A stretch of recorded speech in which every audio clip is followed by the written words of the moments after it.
So yung guys, magandang hapon. May naisip na naman kaming prank ni Papa kay Mama. Na kunyari aawayin ni Papa si Mama. Prank pala namin siya. So yung guys, panoodin nyo na lang mamaya. 24 hours later. Matutuwa ikaw, uwi mo lang ng alas 10 galing sa duty, nangapit bahay ka na naman. Hindi mo sama mga kapitbahay. Hindi ka tulungan mo ako dito, hindi mo ako matulong-tulungan at nasa galaan ka. Nauubos na yung oras mo dyan sa labas, hindi pahinga mo yan dito. Mas lalo ako. Ay, hindi naman sa gano'n. Eh, pwede naman. Eh, magkaroon ka naman ng oras dito. Hindi yung lahat na lang ng oras inandun sa trabaho, nasa labas, nasa galaan, so yung sa tagay pa. Ay, sus!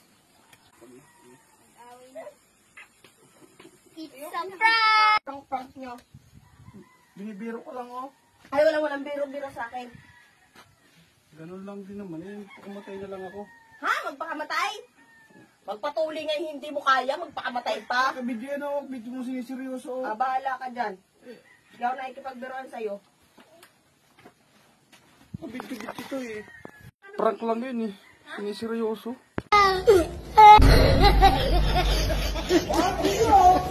Oh my God! Oh my God!